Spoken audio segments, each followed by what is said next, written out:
সকালের সূর্য বেশ উজ্জ্বল হয়ে উঠেছে। জানালা দিয়ে আসা মিষ্টি রোদ গায়ে পড়লেও আমি তখনও গভীর ঘুমে কম্বল মুড়ি দিয়ে শুয়ে আছি। এত মজার ঘুম ছেড়ে কি আর উঠা যায়? কিন্তু আমার মায়ের ধৈর্য যেন ফুরিয়ে আসছে। খারাপ, কতক্ষণ ধরে ডাকছি, উঠবি না? স্কুলে দেরি হয়ে যাবে। আম্মু, আর একটু, শুধু 5 মিনিট। 5 মিনিট তো তুই আধা ঘন্টা আগেও বলেছিলি। এবার উঠ। আরাফ একটু কুঁকড়ে গিয়ে মাথা ঢেকে আবারও ঘুমানোর চেষ্টা করে। আরাপ, এবার একবার যেন ডাকতে না হয়। উঠ, না হলে কিন্তু তোর বাবাকে ডেকে আনবো। এই কথা শোনা মাত্রই আরাফের ঘুম প্রায় উড়ে গেল। তার বাবাকে সে ছোট থেকেই ভয় পায়। তার বাবা দেরি করে ঘুম থেকে ওঠা একদমই পছন্দ করে না। বাবা মানেই তো শৃঙ্খলা। ঘুমের ভেতর থেকেই আরাফ বলল, আম্মু, বাবাকে ডাকতে হবে কেন? আমি তো উঠেই গেছি। তোর বাবার নাম দিতেই উঠে গেলি। কতবার বলেছি ঠিক সময় উঠতে শিখ। আরাফ হালকা বিরক্ত মুখ করে বিছানা থেকে নামতে নামতে বলল, মা, একদিন একটু দেরি হলেই তুমি এত কেন চিল্লাও? একটু দেরি কোথায়? কয়টা হয়েছে দেখেছিস? ভার্সিটি যাবি না? আর ফজরের নামাজ পড়িসনি। তোর বাবা জানলে কি করবে বুঝতে পারছিস? আম্মু, আমার লক্ষ্মী আম্মা, প্লিজ বাবাকে বলো না আমি এখনই উঠে ফ্রেশ হয়ে আসছি। একবারে কলেজের জন্য রেডি হয়ে নিচে আসিস। আমি টেবিলে নাস্তা দিচ্ছি। আচ্ছা আম্মু। বলেই আরাফ আলস্য ভেঙে উঠে ওয়াশরুমে চলে গেল ফ্রেশ হতে। আরাফ ফ্রেশ হয়ে নিক, এর মধ্যে আমরা তার পরিচয়টা জেনে নিই। আমি তানভীর হাসান আরা, বাবা মায়ের দুইমাত্র সন্তান। দুইমাত্র সন্তান কেন বললাম, আসলে আমার আরেকটা বড় বোন আছে, তাই বললাম। এবার কলেজ শেষ করে নতুন ভার্সিটিতে ভর্তি হয়েছি। নতুন ভার্সিটিতে ভর্তি হলে ছেলেদের মন তো একটু পাখির মতো উড়ু উড়ু করবে, একটু প্রেম প্রেম করবে। কিন্তু আমার যে বাবা, বাবার ভয়ে প্রেম করার আর সাহস করে উঠতে পারি না। কিছুক্ষণ পর ফ্রেশ হয়ে গায়ের ভার্সিটির ইউনিফর্মটা চাপিয়ে নিচে নেমে এলো সকালে নাস্তা করতে। টেবিলে তার মায়ের হাতে তৈরি গরম গরম পরোটা আর ডিম ভাজা রাখা ছিল, যা দেখে মনটা আরও ভালো হয়ে গেল। নাস্তা শেষে ব্যাগটা কাঁধে নিয়ে দরজার দিকে এগোতেই হঠাৎই পিছন থেকে তার বাবার গম্ভীর গলার ডাক দিলেন। আরাব, শোনো। এই ডাক শুনে আরফের পা থমকে গেল। বাবার গলা বরাবরই তার মনে এক ধরনের চাপ তৈরি করে। যদিও জানে বাবার সব কথাই তার মঙ্গলের জন্য, সে মৃদু শ্বাস ফেলে পিছু ঘুরল এবং বাবার দিকে এগিয়ে গেল। জি বাবা। ঘুম থেকে কখন উঠেছো? আর ফজরের নামাজ পড়েছো? আরফের মা কিচেন থেকে কথাটা শুনেই ঘাবড়ে গেলেন। তিনি বুঝতে পারলেন ছেলে আজ চিপায় পড়েছে। তিনি কিচেন থেকে দৌড়ে এসে আরাফকে বলল, আরাপ, তুই এখনো যাসনি? ভার্সিটির সময় তো পেরিয়ে যাচ্ছে, তাড়াতাড়ি যা। মায়ের এমন কথা শুনে আরাস যেন হাঁপ ছেড়ে বাঁচল। তাড়াতাড়ি করে বাসা থেকে বেরিয়ে ভার্সিটির উদ্দেশ্যে রওনা দিল। আরাফের বাবা তার মায়ের দিকে তাকালেন, তারপর বললেন, ওর এই অভ্যাসগুলো তোমার এই প্রশ্রয়ের কারণ হচ্ছে। ফজরের নামাজ পড়েনি, ঘুম থেকে দেরি করে উঠেছে, আর তুমি আবার ওকে বাঁচানোর জন্য এসেছো। ও এখনো ছোট, একটু ধীরে ধীরে বুঝিয়ে বলো। এমন শাসন করলে আরো বেশি জেদ করে বসবে। ছোট, ভার্সিটিতেই পড়ে। আর ছোট, এখন থেকে যদি ঠিক না হয় ভবিষ্যতে কি করবে বলো? আমি শাসন করি যাতে ওর জীবন গুছিয়ে যায়। আমি জানি তুমি ঠিকই বলেছ, কিন্তু এমনভাবে কঠোর হলে ওর মন খারাপ হবে। আমি পরে ওকে বুঝিয়ে বলবো, ঠিক আছে? ঠিক আছে, আজ কিছু বলছি না, কিন্তু মনে রেখো ওকে এই ব্যাপারে সতর্ক করো, এমন যেন বারবার না হয়। আরাফের মা আবার কিচেনে চলে গেলেন। এদিকে আরাফ ও ভার্সিটিতে চলে এসছে। ভার্সিটিতে ঢুকে দেখতে পেল তার বেস্ট ফ্রেন্ড হৃদয় ক্যাম্পাসের একটা গাছের নিচে বসে আছে। সে হৃদয়ের কাছে গিয়ে বলল, কিরে দোস্ত, কেমন আছিস? ভালো আছি। আজ আমাদের ভার্সিটির প্রথম দিন, বললাম একটু তাড়াতাড়ি আসিস, ক্যাম্পাসটা একটু ঘুরে দেখব। না, তুই সেই দেরি করেই আসলি। কি করব দোস্ত, সকালে ঘুম ছাড়তেই চায় না। আচ্ছা এখন চল ক্লাসে যাই। চল। আরাফ আর হৃদয় উল্টে ক্লাসে যাবে, ঠিক তখনই আরাফের চোখ পড়ল ভার্সিটির গেট দিয়ে ঢুকতে থাকা একটা মেয়ের দিকে। মেয়েটিকে দেখে সে অবাক হয়ে মুগ্ধ নয়নে তাকিয়ে রইল আর মনে মনে ভাবতে লাগলো। তার সৌন্দর্য যেন প্রকৃতির এক অপরূপ সৃষ্টি। মেয়েটির সিল্কি চুল বাতাসে এমনভাবে দুলছিল যেন সমুদ্রের নীল ঢেউগুলো কোনো সুরেলা সঙ্গীতের তালে তালে নাচছে। তার শাড়ির আঁচলটা যেন সেই ঢেউয়েরই অংশ। প্রতিটি ভাঁজে লুকিয়ে আছে এক অনির্বচনীয় রূপের গল্প। তার চোখগুলো যেন এক গভীর রহস্যময় লেক, যেখানে তাকালে আপনি হারিয়ে যেতে বাধ্য।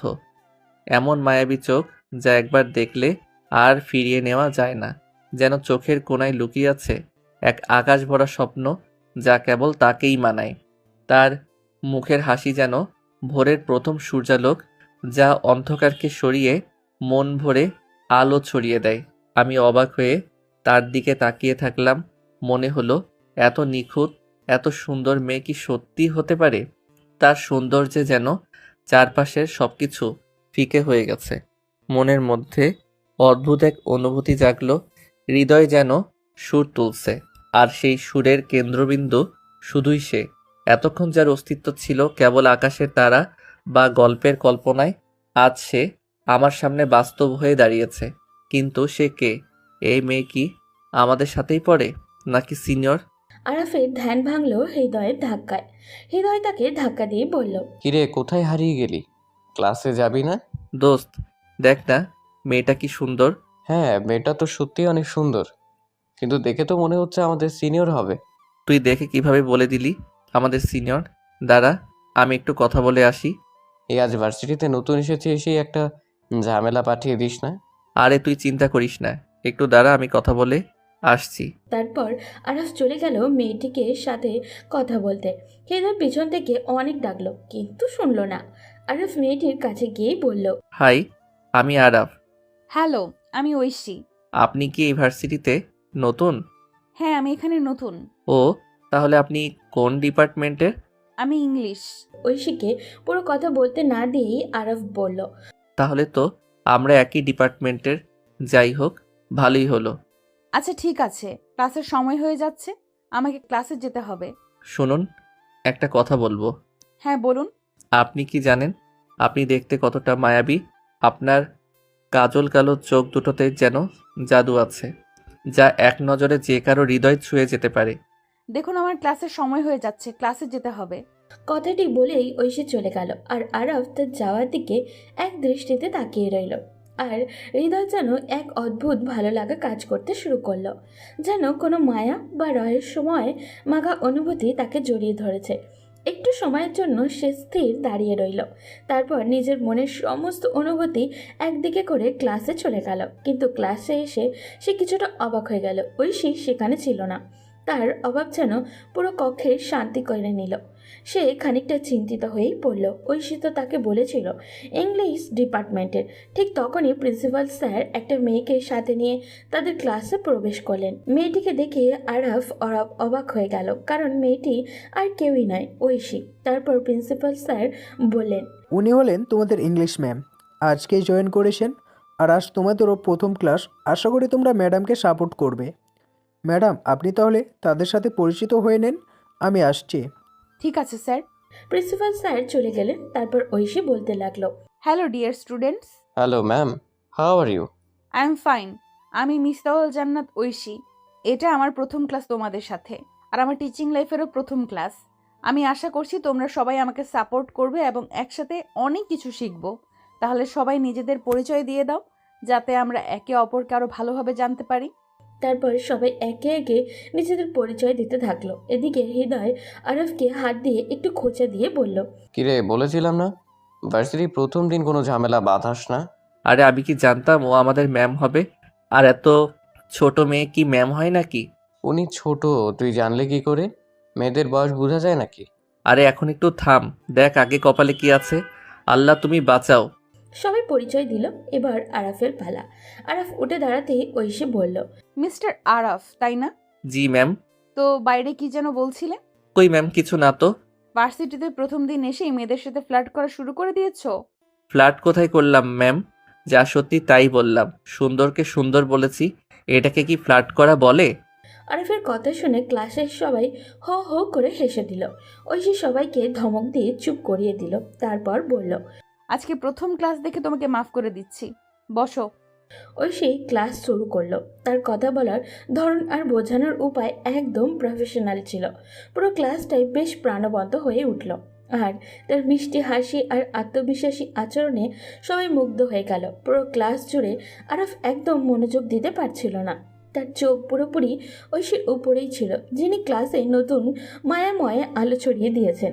ঐশীর প্রতিটি কথা, তার প্রতিটি হাসি, সব কিছুই যেন আরফের হৃদয়ে গভীর ছাপ রেখে যাচ্ছিল।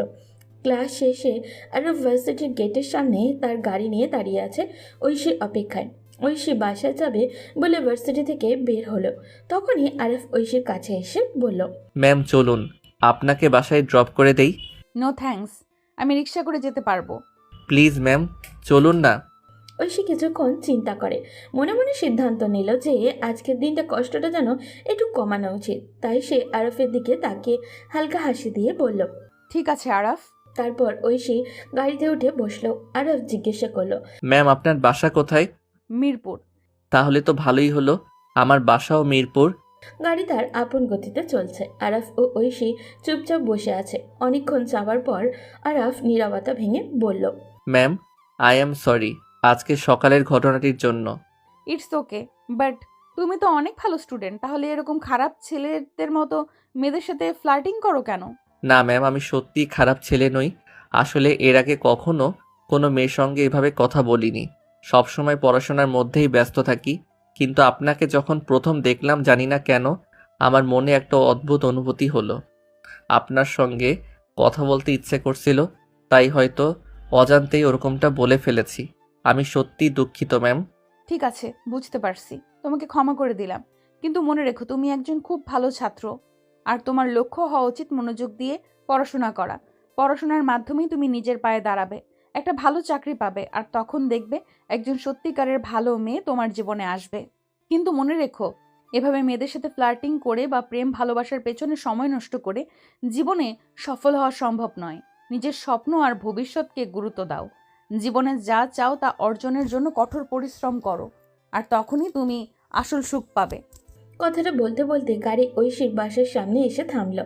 ঐশী গাড়ির দরজায় হাতল ধরে আরফের দিকে তাকিয়ে মৃদু হাসি দিয়ে বলল, ঠিক আছে আরাফ, আজকের জন্য এখানেই শেষ করি, এবার তুমি বাড়ি যাও। ঠিক আছে ম্যাম, তবে একটা কথা বলতে চাই। বলো। আমার বাসা এখানে কাছেই।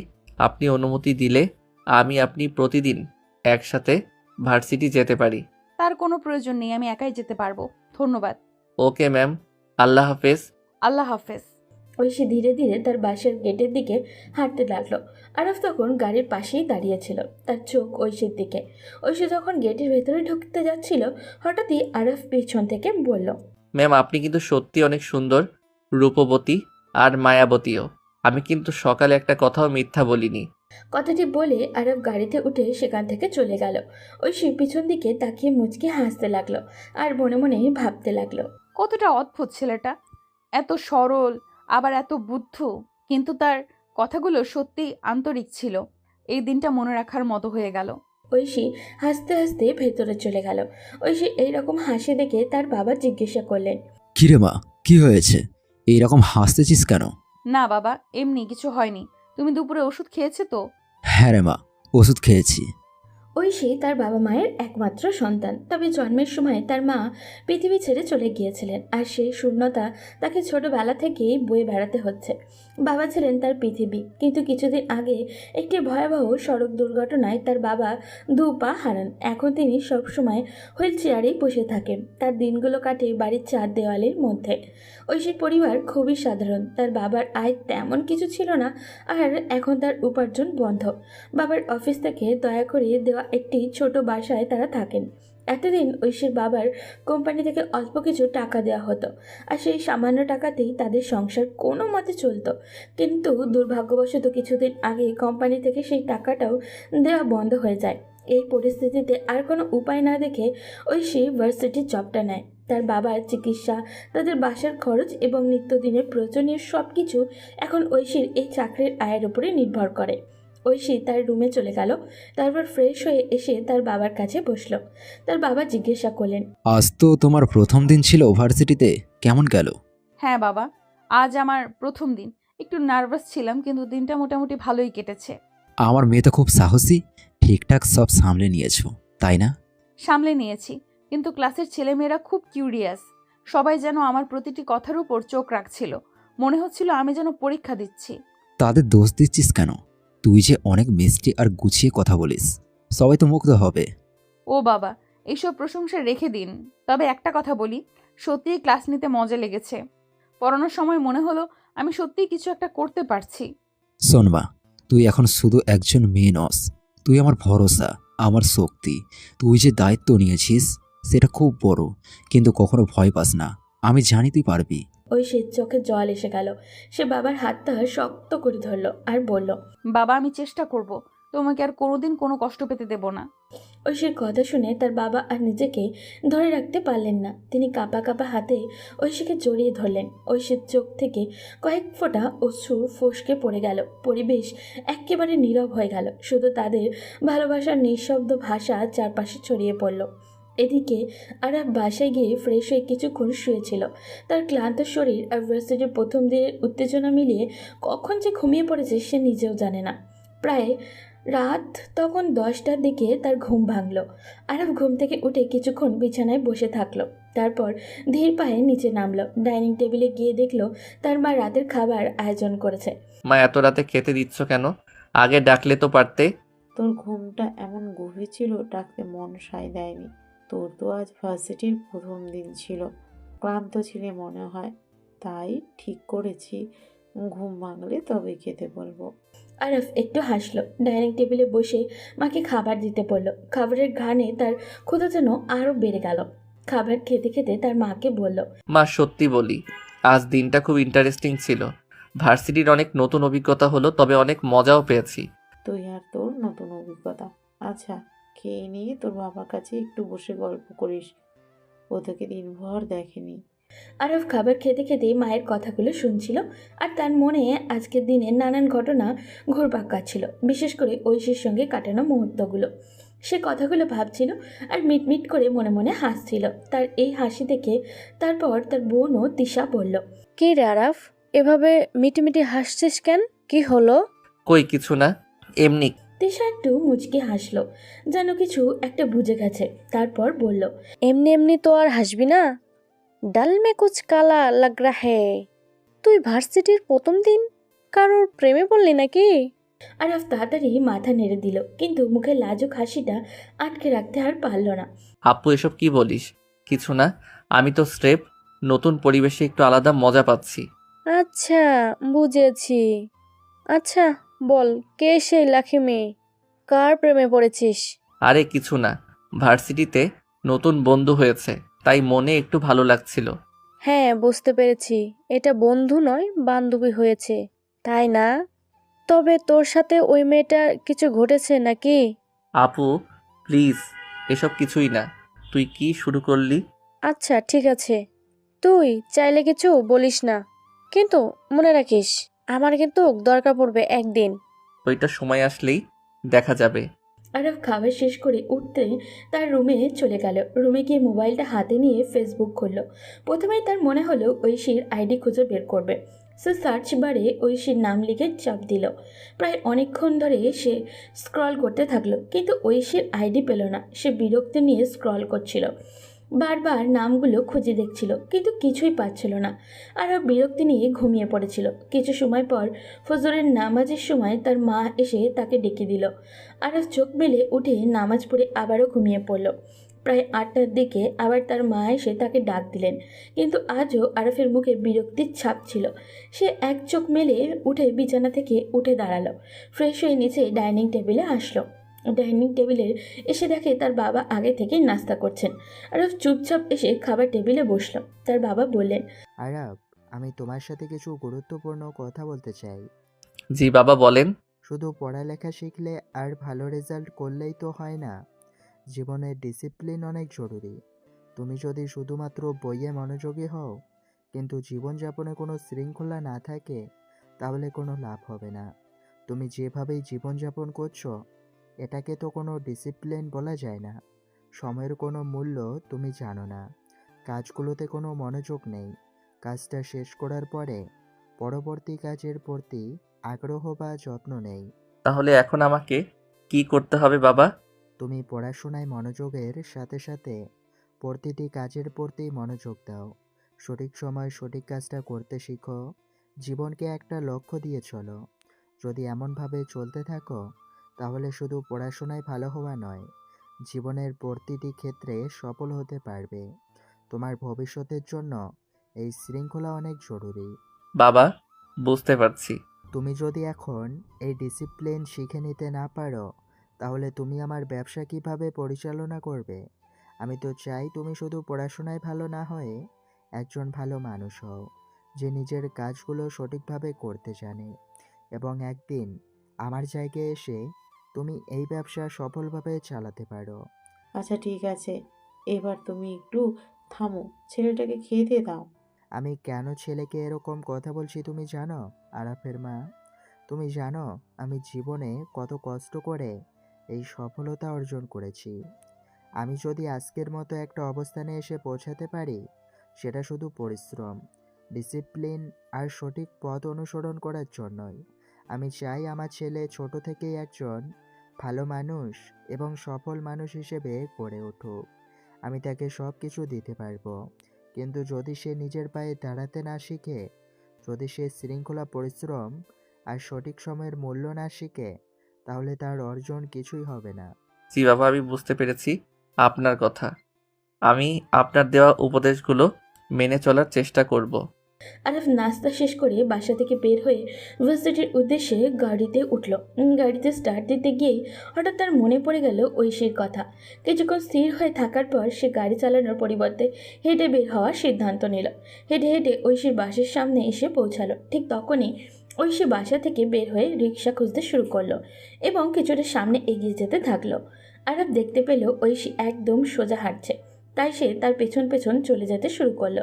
বিষয়টা লক্ষ্য করলো ঐশী, একটু থেমে গিয়ে পিছনে তাকালো আর বলল, আরাফ, আরাফ এদিকে আসো। Ma'am, good morning ma'am. তুমি আমাকে দেখে পেছনে ঘুরে গেলে কেন? আমি? হ্যাঁ। কই না তো ম্যাম। তুমি আমাকে ফলো করছিলে কেন? আমি? হ্যাঁ। কই না, তোমাকে কেন ফলো করব আমি? আমি তো ওই যে ইউনিভার্সিটি যাচ্ছিলাম। তোমার ক্লাস তো আরো 1 ঘন্টা পর, তুমি এত তাড়াতাড়ি কেন ভার্সিটিতে যাচ্ছ? ওই যে ম্যাম, আপনি তো বললেন ভালো স্টুডেন্টরা ভার্সিটিতে তাড়াতাড়ি যায়, আর রাস্তাঘাটে তো অনেক জ্যাম থাকে, তাই আর কি।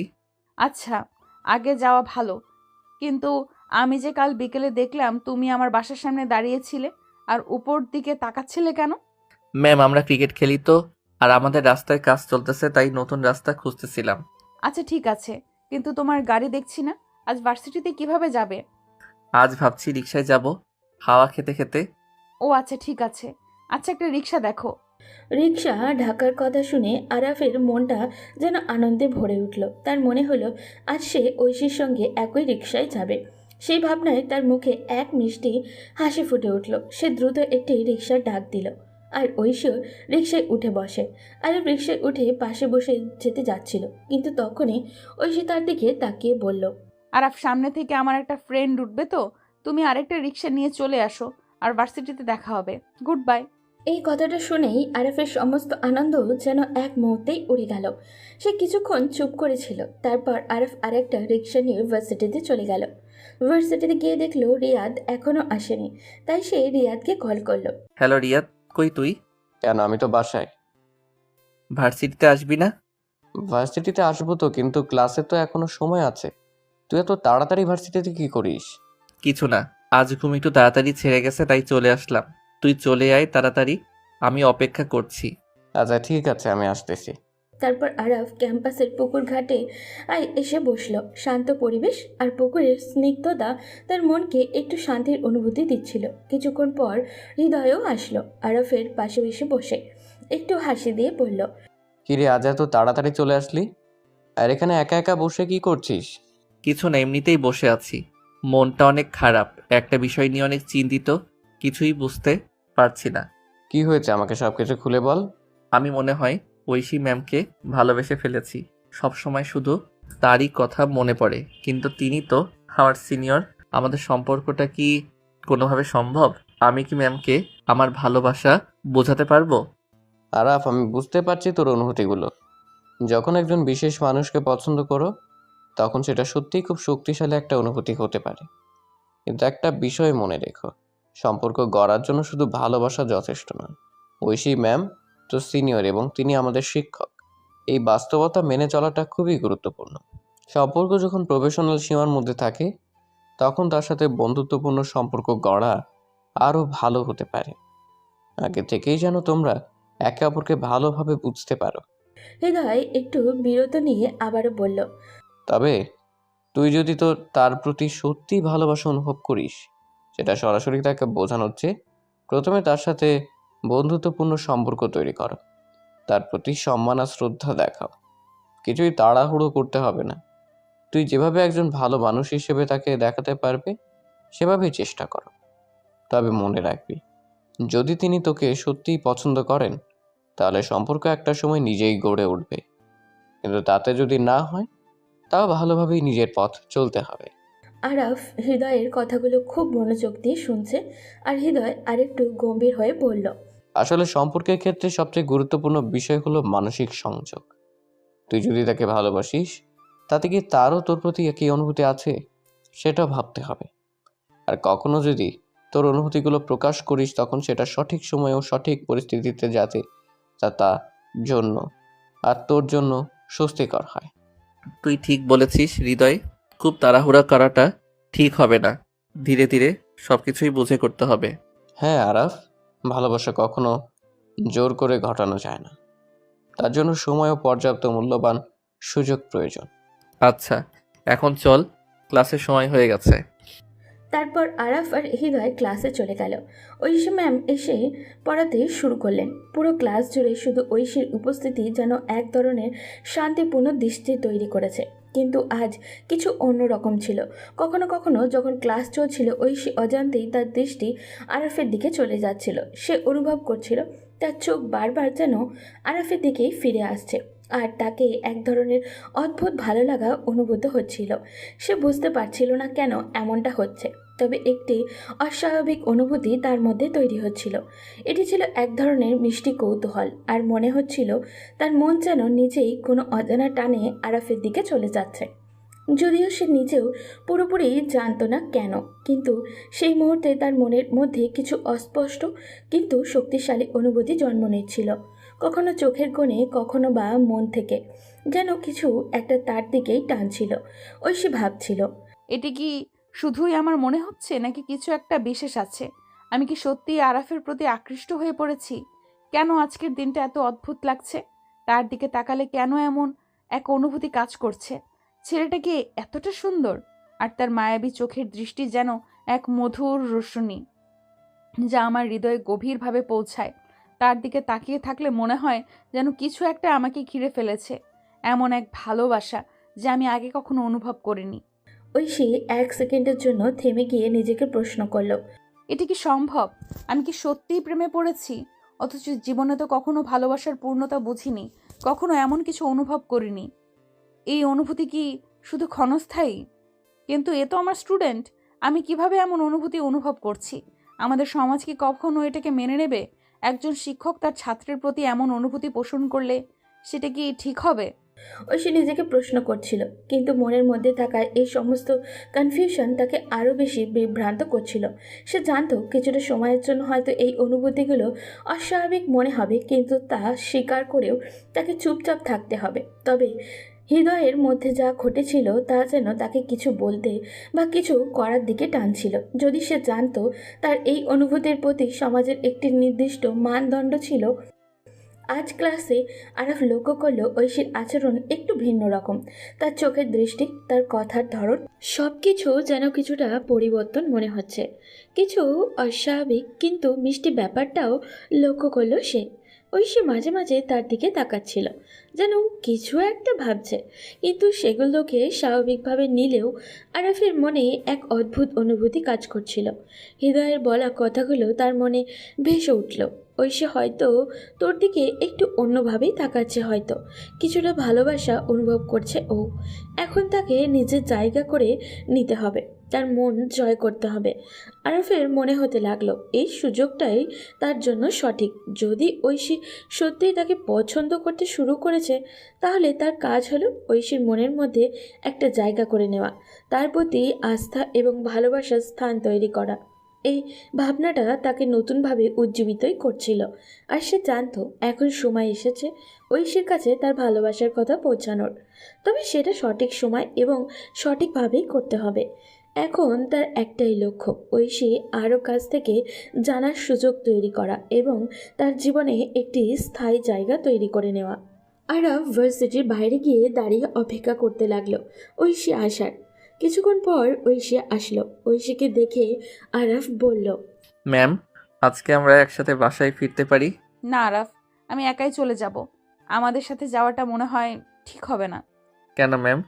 এখানে তো অসুবিধা কিছু নেই। সমস্যা শুধু তুমিই দেখছো না, আমি একটা সাধারণ পরিবার থেকে এসেছি। আমাদের সমাজে একটা মেয়ে যদি কোনো ছেলের সাথে ঘুরোঘুরি করে তাহলে অনেকেই নানান কথা বলবে, আমার ওপর এর বাজে প্রভাব পড়বে। তুমি জানো, একজন সাধারণ পরিবারের মেয়ে হিসেবে এই ধরনের পরিস্থিতি অনেক বড় সমস্যা হয়ে দাঁড়াতে পারে। এটা শুধু আমার জন্য নয়, আমার পরিবারের সম্মানের জন্য অনেক বড় ঝুঁকি। ম্যাম, যদি আমরা সব সময় সমাজের চিন্তা করি তাহলে কখনোই জীবনে সামনে এগিয়ে যেতে পারবো না। আমাদের জীবনের সিদ্ধান্ত তো আমাদেরই নিতে হবে। সমাজ তো সেটা নিতে পারে না। সমাজ কি বলবে, কি ভাববে, তার জন্য তো আমাদের জীবন থেমে থাকতে পারে না। আরাফ ঐশীর মনে সাহস জোগানোর চেষ্টা করছিল, কিন্তু ঐশী আজ তার সাথে যেতে রাজি হলো না। আরাফ একটু হতাশ হলেও সে বুঝতে পারছিল যে ঐশী চিন্তা ও সংখ্যা অনেক গভীর। এদিকে তিশা, যার আগ্রহ ছিল আরাফের প্রেমিকা সম্পর্কে জানার জন্য, আজ ভার্সিটিতে এসেছিল। সে বোরকা পরে লুকিয়ে লুকিয়ে এসে সব কিছুই লক্ষ্য করছিল। আরাফ তাকে চিনতে পারেনি, তবে তিশার সব কিছু শুনে নিয়েছিল। ঐশী রিক্সা নিয়ে তার বাসার দিকে রওনা হলো, আর আরাফ হৃদয়কে সাথে নিয়ে কিছু সময়ের জন্য ঘুরতে বের হয়ে গেল, যেন তার মনটা একটু ভালো হয়। তিশাও এক রিক্সা নিয়ে ঐশীর পিছু পিছু চলতে লাগলো। অনেকটা রাস্তা পার হওয়ার পর তিশা রিক্সা থামিয়ে ঐশীকে ডাকলো। এরপর সে বলতে লাগলো, হ্যালো, আমি তিশা। হ্যালো, আমি ঐশী। তা আপনি কে? আপনাকে চিনতে পারলাম না। আমি আরাফের বড় বোন। তাই এভাবে রাস্তা আটকালেন, কিছু কি বলবেন? হ্যাঁ, তোমার সাথে একটু কথা বলতে চেয়েছিলাম। আমরা কি কোথাও বসতে পারি? ওকে, কোনো সমস্যা নেই। এই সামনে একটা কফি শপ আছে, আমরা ওখানেই বসি।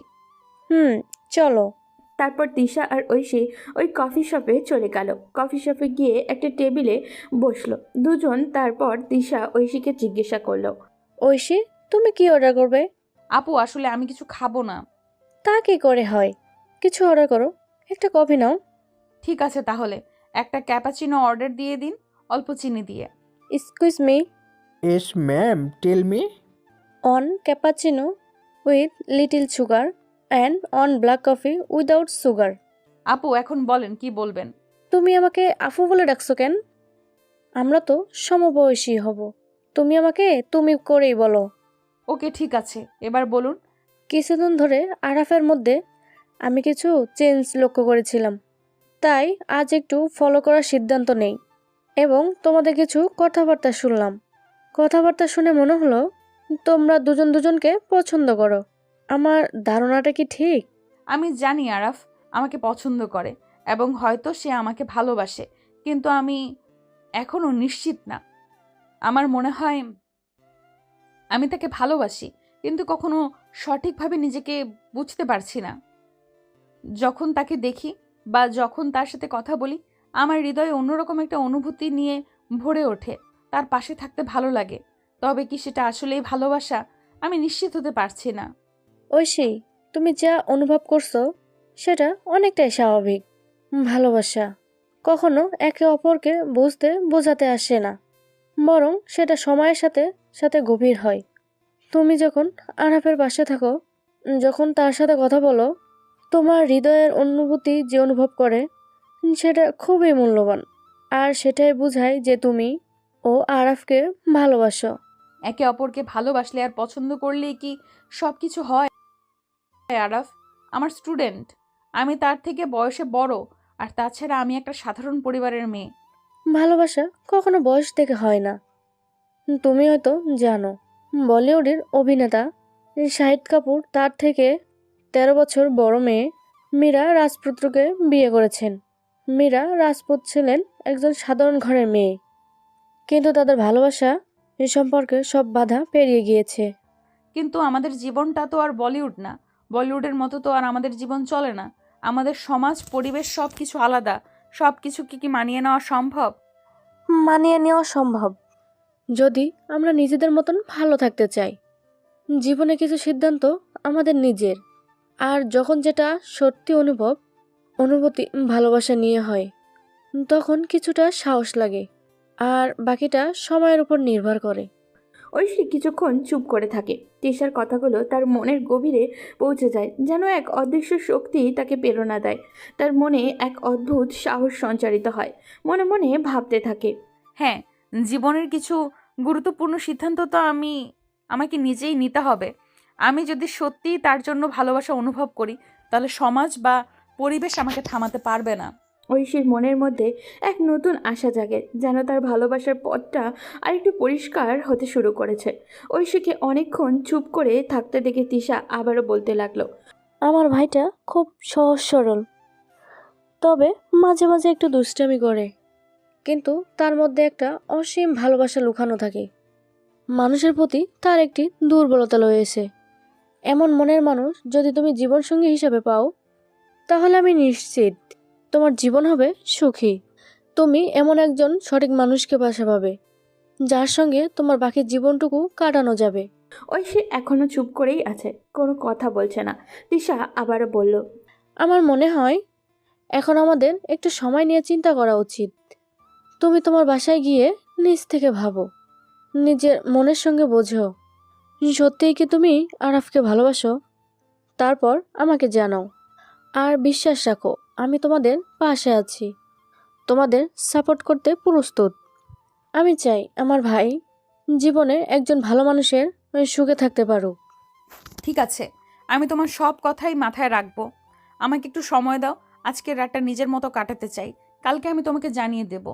ওকে, ঠিক আছে, তোমার মোবাইল নাম্বারটা আমাকে দাও। 017592। আচ্ছা, আজ তাহলে আসি। আল্লাহ হাফেজ। আল্লাহ হাফেজ। তারপর তিশা আর ঐশী যে যার বাসায় ফিরে গেল। ঐশী বাসায় ঢুকতেই তার বাবা লক্ষ্য করলেন আজ তার মুখটা যেন একটু অস্বাভাবিক দেখাচ্ছে, কেমন চিন্তা আর উদাস।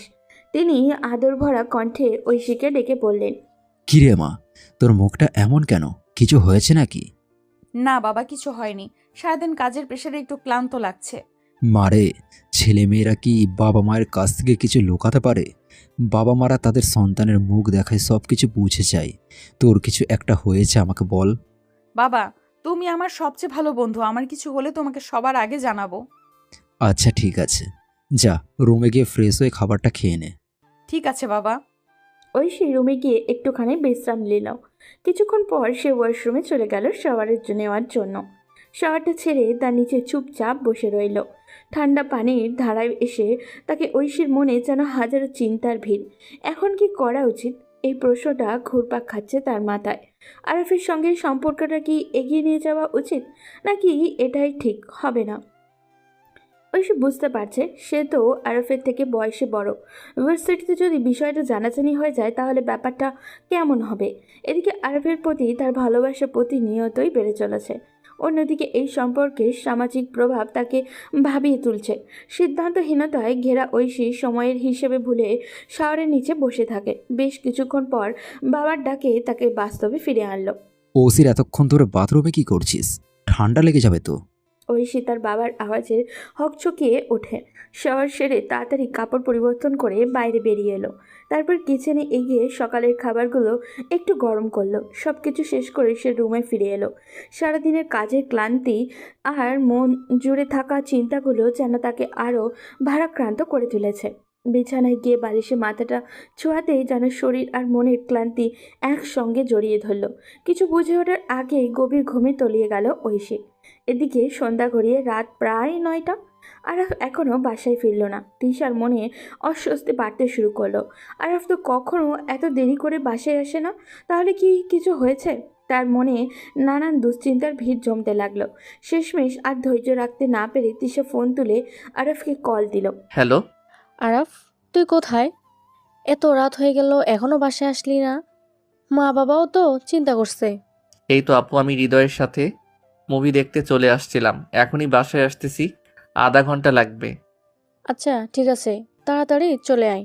আরাফ মুভিটা শেষ না করে হৃদয়কে টেনে হিঁচড়ে বাইরে নিয়ে এলো। দ্রুত একটা রিক্সা নিয়ে হৃদয়কে তার বাসায় নামিয়ে দিয়ে নিজেও বাসায় ফিরে এলো। বাসায় দরজায় পৌঁছেই কলিং বেল বাজতেই তিশা দরজা খুলে দিল। তিশা প্রথমেই আরাফের দুশ্চিন্তায় ভরা অস্বস্তি মাখা মুখটা দেখে একটু মজা পেয়ে গেল। ভিতরে ভিতরে হাসি লুকিয়ে রেখে ভাবলো এবার ভাইয়ের সাথে একটু মজা করা যাক। তিশা বলল, আরাফ, তুই আমার সাথে রুমে চল, তোর সাথে কিছু গুরুত্বপূর্ণ কথা আছে। আরাফ এক মুহূর্ত স্তব্ধ হয়ে তিশার দিকে তাকিয়ে রইল। তার চোখ মুখে অস্বস্তি স্পষ্ট। তিশার এমন অভিনয় দেখে সে কিছুটা হতবাক হলেও তিশার অভ্যন্তরীণ মজাটা টের পেল না। তারপর সে তিশার সাথে রুমে চলে গেল। রুমে গিয়েই তিশা বলল, মেয়েটাকে কোন মেয়েটা? তুই কি মনে করছিস আমি কিছুই জানি না? আজ আমি লুকিয়ে তোদের সব কথা শুনেছি। মেয়েটাকে দেখে তো তোর সিনিয়র মনে হয়। হ্যাঁ, মেয়েটা আমার ইংলিশ ম্যাম হয়। আরে আরাফ, তোর ম্যামের প্রেমে পড়ে গেছিস? এটা জানলে তো আব্বু তো তোকে বাড়ি থেকে বের করে দেবে। কি বলছিস তুই? আব্বুকে বলার দরকার কি? আরে আমি বলবো না তো কে বলবে? একটা ছেলে নিজের ম্যামের প্রেমে পড়া, এটা যদি জানাজানি হয় তো পুরো পাড়া হাসবে। ওহ আপু, প্লিজ এভাবে কথা বলিস না। আমি জানি এটা ঠিক হয়নি, কিন্তু আমি তো ইচ্ছা করে করিনি। আচ্ছা, তুই কি জানিস তোর ম্যামের বয়স কত? উনি তোদের স্যারদের সাথে চা খেতে যান। চা খেতে যান মানে? কি বলছিস তুই? ওনার বয়স কি এত বেশি? আরে না, উনি চা খেতে যান সেটা বললাম। যা, তুই একটু বেশি দুশ্চিন্তা করিস। তুই এমন করছিস কেন? ছোট থেকে বড়দের ভালো লাগে সেটা ভালো, কিন্তু নিজের ম্যামকে? আমি তো জানতাম না শুরুতে উনি আমাদের ইংলিশ ম্যাম হবেন। আচ্ছা, তুই কি জানিস ম্যামের যদি বিয়ে হয়ে যায় তোর কি হবে তখন? উনি তো তোকে পড়া শেখাবেন আর তুই চুপচাপ মন ভাঙা নিয়ে বসে থাকবি। জানি না, হয়তো পড়াশোনা বন্ধ করে দিব। আচ্ছা, তুই যদি ওনার সামনে প্রপোজ করিস আর উনি না করে দেন তখন কি করবি? তা তো জানি না, কিন্তু আমি চেষ্টা করব। তোর এই অবস্থা দেখে আমার দুঃখ লাগছে না, বরং মজা লাগছে। তোর ম্যামের প্রেমে পড়া নিয়ে নাটক বানানো যাবে। আপু, তুই কি সত্যি এসব নিয়ে হাসছিস? না না আরাফ, আমি তো তোর পাশেই আছি। ম্যাম যদি না বলে দেয় চিন্তা করিস না, আমি তোকে অন্য ম্যামের কাছে নিয়ে যাব। তুই আমাকে সান্ত্বনা না দিয়ে মজা করছিস? আরে না, আমি তোর পক্ষেই আছি। ঠিক আছে, আগে দেখি কি হয়। আরে ভাই, কি মিষ্টি রোমান্টিক তুই। একদিন তোকে নিয়ে গল্প লিখব, ছাত্র যখন ম্যামের প্রেমে পড়ে। কথাটা বলেই তিশা আরাফের রুম থেকে বেরিয়ে আসলো আর আরাফ ওয়াশরুমে চলে গেল। শাওয়ার সেরে সে নিচে গিয়ে রাতের খাবারটা তাড়াতাড়ি শেষ করলো। খাবার শেষ করে আবার রুমে ফিরে এলো। রুমে এসে মোবাইলটা হাতে নিয়ে ফেসবুক খুললো। আজও তার মাথায় ঘুরপাক খাচ্ছিল ঐশী। আবার সে ঐশীর নামটা সার্চ দিতে শুরু করলো। কয়েকটা আইডি স্ক্রল করার পর হঠাৎ একটি আইডি তার চোখ আটকে গেল। আইডিতে ঢুকতেই তার মন আনন্দে নিচে উঠল। এটা ঐশীর আইডি। অনেক খুঁজে পেয়ে তার মন যেন উচ্ছ্বাসে ঢেউ বইতে লাগলো। মুহূর্তই দেরি না করে সে ঐশীকে ফ্রেন্ড রিকোয়েস্ট পাঠিয়ে দিল, কিন্তু অপেক্ষার পরেও ঐশী ফ্রেন্ড রিকোয়েস্ট অ্যাকসেপ্ট করলো না। তার ধৈর্য যেন ফুরিয়ে যাচ্ছিল। অবশেষে সে সাহস করে ডিরেক্ট ঐশীকে মেসেজ করলো। Hi ma'am. হ্যালো। ম্যাম কেমন আছেন? ভালো আছি। তুমি আমার আইডি কোথায় পেলে? অনেক খোঁজাখুঁজির পর আপনার আইডিটা পেলাম। কিছু বলবে? না ম্যাম, এমনিতেই মেসেজ করলাম আপনার খোঁজ খবর নেয়ার জন্য। খোঁজ খবর তো কাল ভার্সিটিতে গেলেও নিতে পারবে, এইভাবে রাতে মেসেজ করার কি দরকার? Sorry ma'am. শোনো, পড়াশোনায় মনোযোগ দাও, সামনে তোমার ফাইনাল এক্সাম। ভালো রেজাল্ট করা ভীষণ গুরুত্বপূর্ণ। এইভাবে আমার পেছনে সময় নষ্ট করা বন্ধ করো। নিজের ভবিষ্যৎ নিয়ে একটু সিরিয়াস হও, বুঝেছো? আরব কথাটা শুনে সে একবার থমকে গেল। মুখে আর কোনো কথা এলো না। চুপচাপ থেকে গেল অনেকটা সময়। মনে হলো তার আকাশে কালো মেঘ জমে গেছে আর তার স্বপ্নগুলো বৃষ্টি হয়ে একে একে ভেঙে পড়ছে। তার মাথায় ভীষণ যন্ত্রণা শুরু হয়েছে, যেন চিন্তার ভারে দম বন্ধ হয়ে আসছে ওর। কোনো কিছুই আর পরিষ্কারভাবে ভাবতে পারছিল না। ক্লান্ত শরীর নিয়ে বিছানায় গিয়ে বালিশে মাথা রাখতেই এক গভীর নিঃশব্দ ঘুমের অতলে তলিয়ে গেল। পরদিন সকালে ঐশী ভার্সিটির উদ্দেশ্যেই রওনা দিল। মনটা অদ্ভুতভাবেই অস্থির ছিল, কারণ সে চিরাচরিতভাবে আজও আরাফের খুঁজতে লাগলো, কিন্তু আশেপাশে চোখ বুলিয়ে আরাফের দেখা পেল না। আরাফ সেদিন ভার্সিটিতে যায়নি। সারাটা দিন ঐশীর মন যেন অজানা এক অভাববোধে ভরে গেল। তার দুই চোখ শুধু আরাফকেই খুঁজে ফিরল, কিন্তু কোথায় দেখা মিলল না। এভাবে কয়েকটা দিন কেটে গেল। এই কয়েকটা দিন আর ভার্সিটিতে আসেনি। প্রতিদিন ঐশী যেন এক অদৃশ্য আকর্ষণে আরাফকে খুঁজে বেড়াচ্ছিল, কিন্তু আরাফের অনুপস্থিতি তার মনের মধ্যে থাকা এক ধরনের শূন্যতা আর অস্বস্তিতে তৈরি করে যাচ্ছিল। একা একা বসে ঐশীর মনে হতে লাগলো, কোথায় গেল আরাফ? সে কি ইচ্ছে করেই আসছে না, নাকি কিছু হয়েছে? কেন জানি মনে হচ্ছে আমার কিছুই ভালো লাগছে না। আমার এমন লাগছে কেন? তাহলে কি সত্যি আমি আরাফকে ভালোবাসি? আমি কি শুধু আরাফের সেই দুই চোখের মায়ায় পড়ে গেছি? এমন অস্পষ্ট অনুভূতি যেন তার হৃদয়ের ঘুরপাক খাচ্ছিল, আর সে কোনোভাবেই তার সত্যিকারের অনুভূতিগুলো বুঝে উঠতে পারছিল না। ঐশী ভার্সিটি থেকে বেরিয়ে একটা রিক্সা নিয়ে সোজা বাসায় চলে এলো। বাসায় ঢুকতেই তার বাবা মেয়ের মলিন মুখ দেখে কিছুটা চিন্তিত হয়ে মেয়ের অবস্থা দেখে মনে মনে টেনশন শুরু করলেন। তিনি উদ্বেগে মেয়েকে ডাক দিলেন। ওসি, এদিকে আয় মা, আমার পাশে একটু বস। হ্যাঁ বাবা, বলো, কিছু কি বলবে? তোর মুখ দেখে বোঝা যাচ্ছে তোর কিছু একটা হয়েছে। বাবা মায়েরা সন্তানের মুখ দেখে সব বুঝে যেতে পারে। তুই তো আমাকে তোর সবচেয়ে ভালো বন্ধু মনে করিস, তাহলে আমাকে সবকিছু খুলে বল, কি হয়েছে তোর? ঐশী এবার কিছুটা আবেগময় হয়ে পড়ল। তার চোখে অজান্তেই জল চলে এলো। কষ্ট আর চাপের ভেতরে থেকে নিজেকে সামলাতে না পেরেও সে ভেঙে পড়ল। বাবার দিকে তাকিয়ে তার কণ্ঠে অনেকটা দুঃখ এবং হতাশা মিশে গেল। ঐশী বলতে লাগলো, বাবা, আমি একটা ছেলেকে পছন্দ করি, কিন্তু সমস্যা হচ্ছে ছেলেটা আমার স্টুডেন্ট আর বয়সও অনেক ছোট। আমি কিছুতেই তাকে বলতেও পারছি না, কিন্তু আমার মধ্যে এক অজানা ভালোবাসা আর মায়া বেড়ে চলেছে। আমি কি করব কিছুই বুঝতে পারছি না। ঐশীর কথা শুনে তার বাবা একটু মুচকে হাসলেন, তারপর মেয়েকে বলতে লাগলেন, শোন মা, ভালোবাসা কোনো সাদা কালো বড় ছোট বিষয় না। ভালোবাসা আসে মনের গভীর থেকে। এটা কোনো কিছুর সীমা মানে না। কখন কাকে ভালো লেগে যায়, ভালোবাসা এক অদ্ভুত মায়া। এটা এমন একটা অনুভূতি যা মানুষ কখনো একেবারে নিয়ন্ত্রণ করতে পারে না। ভালোবাসা মানুষকে এক অদৃশ্য বাঁধনে বেঁধে রাখে, এবং সে বাঁধন থেকে বেরিয়ে আসা সহজ নয়। ঐশীর বাবা একটুখানি থেমে তার চোখের গভীর দৃষ্টি নিয়ে আবারও বললেন, তুমি এখন কি চাও সেটা ঠিক করতে হবে তোমাকেই।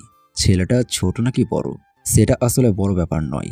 বড় ব্যাপার হলো তুমি তাকে মন থেকে ভালোবাসো কিনা, আর সে কি ঠিক তেমনভাবেই তোমাকে ভালোবাসে।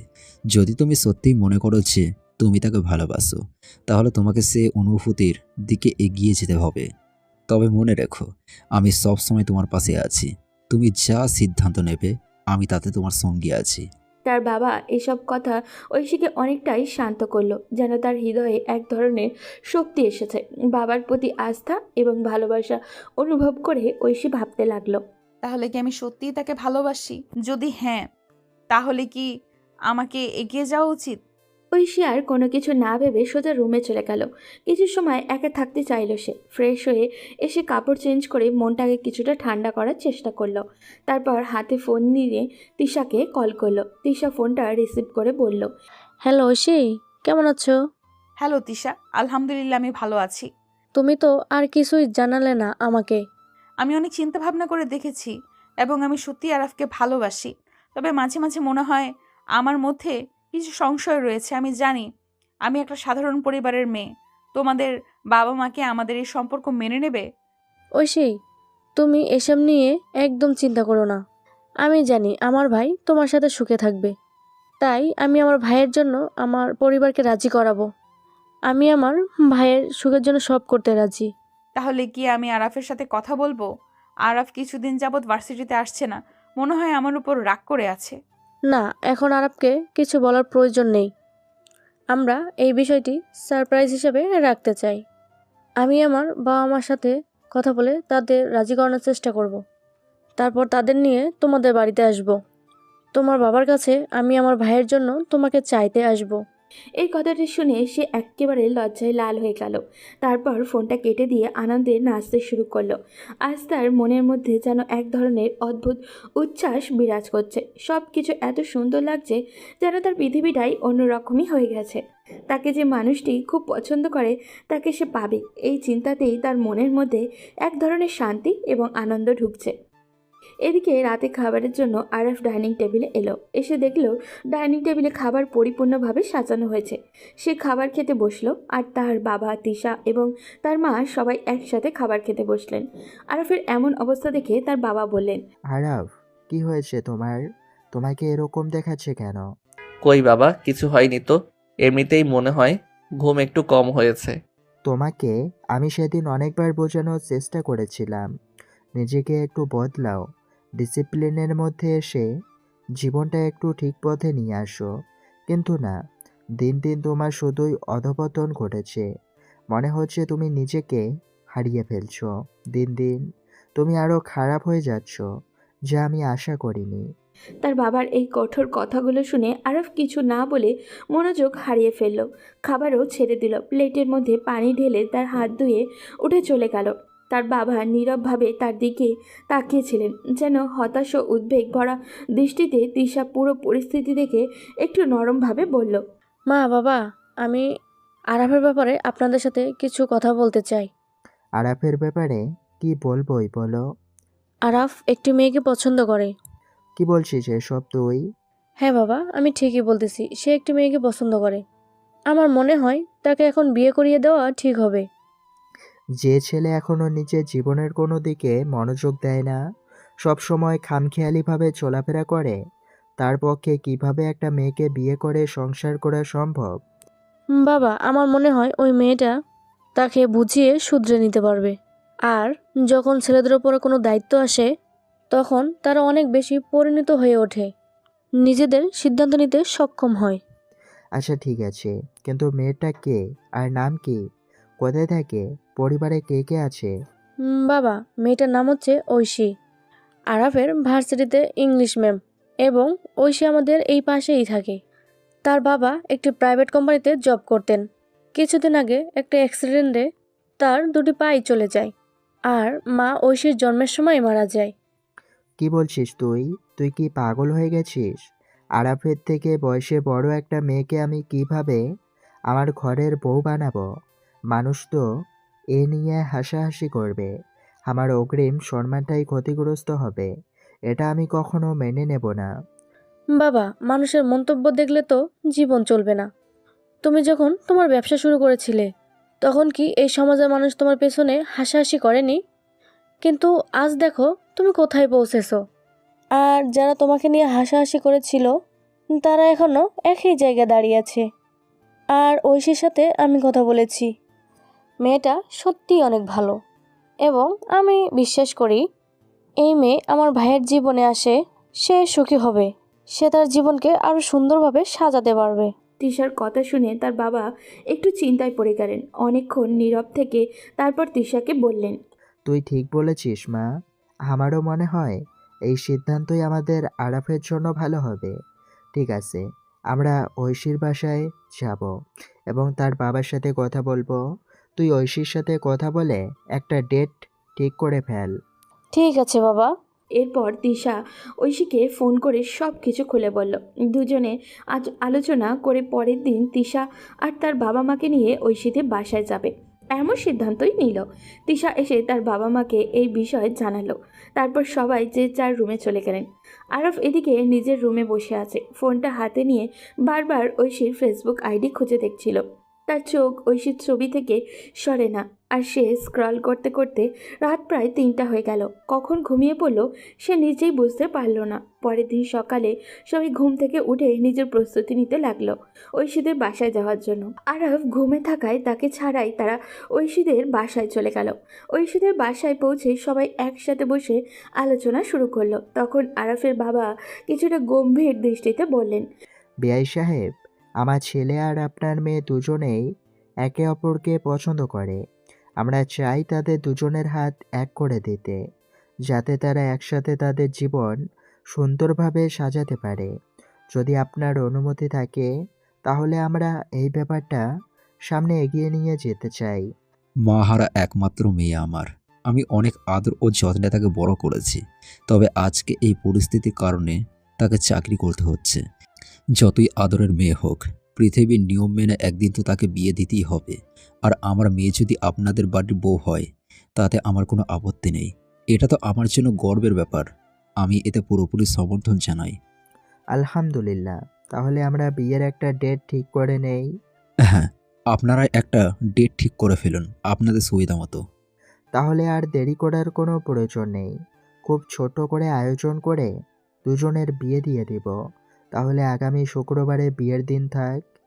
ঠিক আছে, কোনো সমস্যা নাই। তারপর তারা সবাই ঐশীর বাবার কাছ থেকে বিদায় নিয়ে বাসায় ফিরে এলেন। বাসায় এসে সবাই ভাবলো যে আরফকে বিষয়টা জানানো দরকার। তাই রাতের খাবার টেবিলে বসে আরফের বাবা তার দিকে তাকিয়ে কিছুটা গম্ভীর কণ্ঠে বললেন, আরাফ, আজকে আমরা তোমার জন্য একটা গুরুত্বপূর্ণ সিদ্ধান্ত নিয়েছি। কিসের সিদ্ধান্ত বাবা? আমি আমার এক বন্ধুর মেয়ের সাথে তোমার বিয়ে ঠিক করে এসেছি। আগামী শুক্রবার তোমার বিয়ে। তার বাবার কথা শুনে আরফ কিছুটা অবাক হলো, কিন্তু তার বাবার সামনে কিছু বলতে পারল না ভয়ে। কিছুক্ষণ পর তার বাবা খাওয়া শেষ করে উঠে চলে গেলেন। তখন আরফ তার মাকে বলল, মা, এটা কি রকম সিদ্ধান্ত? আমাকে কিছু জানাওনি, কিছু অমনি এসে বললে আমার বিয়ে ঠিক করে এসেছো। কোথাকার কোন মেয়ের সাথে? আমাকে কি এই বিষয়টা একবার জানানোর প্রয়োজন বোধ করলে না তোমরা? এটা তোর বাবার সিদ্ধান্ত। তোর বাবার কোনো সিদ্ধান্তের উপর কথা বলার কি সাহস আছে আমার? তাই বলে কি ওনার যা ইচ্ছা তাই করবেন? আমি এই বিয়ে করতে পারবো না। এটা আমাকে বলিস কেন? তোর বাবাকে কি বল। তুমি জানো আমি বাবাকে কতটা ভয় পাই। আমি বাবাকে কিভাবে বলবো? প্লিজ মা, তুমি বাবাকে বুঝিয়ে বলো না। আমি এসব পারবো না। তোমার যদি কোনো কথা বলার থাকে তুমি তোমার বাবার সাথে গিয়ে বলো। আরফ কিছুটা চিন্তিত হয়ে পড়ল। মনের মধ্যে ভীষণ দ্বিধা ছিল, কারণ সে ঐশীকে সত্যি অনেক ভালোবাসে। তাকে ছাড়া অন্য কোনো মেয়েকে বিয়ে করার চিন্তা তার পক্ষে অসম্ভব। নিজেকে কিছুটা সাহস দিতে সে কিছু সময় নিল। তারপর ধীরে ধীরে তার বাবার সামনে এসে দাঁড়ালো, কাঁপা কাঁপা গলায় বলল, বাবা, আমি এই বিয়েটা করতে পারবো না। শোনো, বাবা মায়েরা জানে তাদের সন্তানদের জন্য কি ভালো হবে। তারা কখনোই তাদের সন্তানের জীবন নষ্ট করতে চায় না। আমরা যে সিদ্ধান্ত নিয়েছি তা তোমার এবং তোমার ভবিষ্যতের জন্য একদম সঠিক সিদ্ধান্ত। তাই আমি বলছি, আমি আমার সিদ্ধান্তে একটুও পরিবর্তন আনবো না। আগামী শুক্রবারে তোমার বিয়ে হবে, আর এটিই ফাইনাল সিদ্ধান্ত। আরব মন খারাপ করে সোজা তার রুমে চলে গেল। রুমে এসে সে অস্থিরভাবে পায়চারি করতে লাগলো, যেন তার মনের মধ্যে এক ভীষণ উৎকণ্ঠা চলছে। মাথায় কিছুই আসছিল না, শুধু এটাই চিন্তা সে এখন কি করবে। এক সময় আরফ তার বন্ধু হৃদয়কে কল দিল। হৃদয় কলটা রিসিভ করতেই বলল, কিরে আরাফ, কয়েকদিন থেকে ভার্সিটিতে আসিস না? কি হয়েছে তোর? এসব কথা বাদ দে দোস্ত, অনেক বড় একটা সমস্যায় পড়ে গেছি। এখন কি করব বুঝতে পারতেছি না। কি সমস্যা আমাকে বল। বাবা আমার বিয়ে ঠিক করে ফেলেছে তার কোন বন্ধুর মেয়ের সাথে। আগামী শুক্রবার বিয়ে। কিন্তু তুই তো জানিস আমি ঐশী ম্যামকে পছন্দ করি। আমি তাকে ছাড়া অন্য কোনো মেয়েকে বিয়ে করতে পারবো না। এখন আমি কি করব তুই বল। ম্যাম কি তোকে পছন্দ করে? আমার মনে হয় ম্যামও আমাকে পছন্দ করেন। আমি তার চোখে আমার প্রতি ভালোবাসা দেখেছি। তাহলে তোর হাতে এখন একটাই অপশন আছে, সেটা হলো ম্যামকে প্রপোজ করা। যদি ম্যাম রাজি হয়ে যায় তাহলে বাকি সব আমি ম্যানেজ করে দেব। হ্যাঁ, তুই ঠিক বলেছিস, আমাকে এখন তাই করতে হবে। আচ্ছা বাই, পরে কথা হবে। ওকে, বাই। আরাফ হৃদয়ের সঙ্গে কথা বলে কলটা কেটে দিল। এবার সে ঐশীকে মেসেজ করবে এবং তাকে প্রপোজ করবে। ভাবনা শেষ করতে না করতেই সে ঐশীকে মেসেজ পাঠালো, কিন্তু ঐশী তার কোনো মেসেজের জবাব দিল না। এতে আরাফ ভীষণ হতাশ হয়ে পড়ল, যেন তার মনটাই ভেঙে গেল। তবুও সে হাল ছাড়ল না। একটার পর একটা মেসেজ পাঠিয়েই গেল, কিন্তু অনেকগুলো মেসেজ পাঠানোর পরও কোনো উত্তর আসেনি। রাত প্রায় 3টা বেজে গিয়েছে। ক্লান্তিতে তার চোখে ঘুম নেমে এলো। বিছানায় শোবার সঙ্গে সঙ্গে সে গভীর ঘুমে তলিয়ে গেল। সকালে ঘুম ভাঙতেই দেখে ঘড়িতে 9টা বেজে গেছে।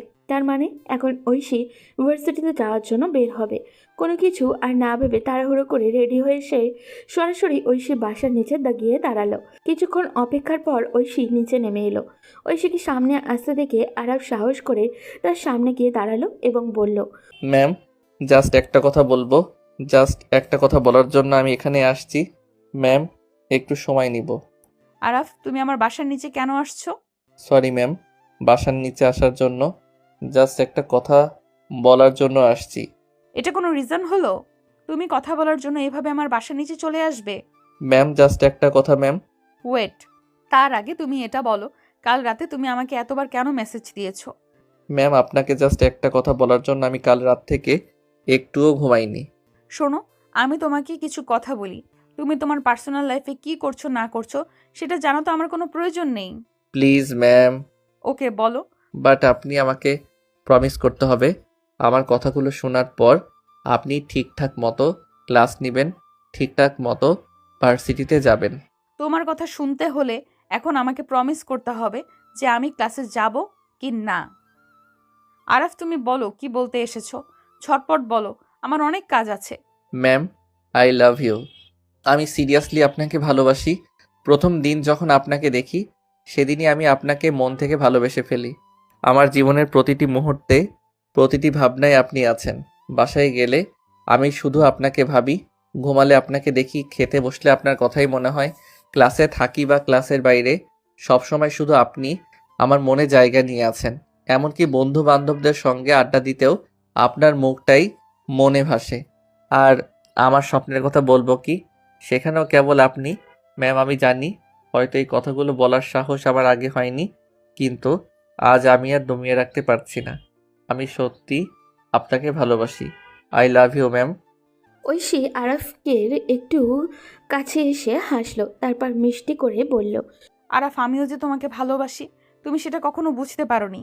ঐশীর মুখ থেকে কথাটি শুনে আরাফ আনন্দে লাফিয়ে উঠল। তার মনে যেন আনন্দের বন্যা বইতে যেতে লাগলো। তারপর ঐশী আরাফের আরেকটু কাছে আসলো, এসে বলল। তুমি আমাদের খুব ভালো একজন স্টুডেন্ট, তাই না? পুরো ভার্সিটিতে যদি 10 জন মেধাবী শিক্ষার্থীর কথা বলা হয়, তাদের মধ্যে অবশ্যই তুমি একজন। তোমার রেজাল্ট দারুণ, পড়াশোনায় মনোযোগী, অনেক ভালো শিক্ষার্থীর মধ্যে তুমিও আমাদের প্রিয় একজন। আর 10 জন শিক্ষক যেমন তাদের ছাত্রদের ভালোবাসে, আমিও তেমনি তোমাকে ভালোবাসি। ঐশীর কথাগুলো শুনে আরাফের যেন এক মুহূর্তে সব আনন্দ মাটি হয়ে গেল। তার আকাশে যেন কালো মেঘ এসে ভর করলো। ঐশী সেখান থেকে চলে গেল, তবে একটু দূরে গিয়ে পিছনে ফিরে তাকালো আর আরাফের এমন অবস্থায় মুচকি হাসলো, কারণ ঐশী জানতো সে শুধু মজা করছিল। কিন্তু আরাফ সেটা একদমই বুঝতে পারেনি। মন খারাপ নিয়ে আরাফ বাসায় ফিরে এলো। রুমে বসে রইল। 2 দিন ধরে রুম থেকে বের হলো না, শুধু কাঁদতেই থাকলো। এদিকে তিশা বারবার এসে তার সাথে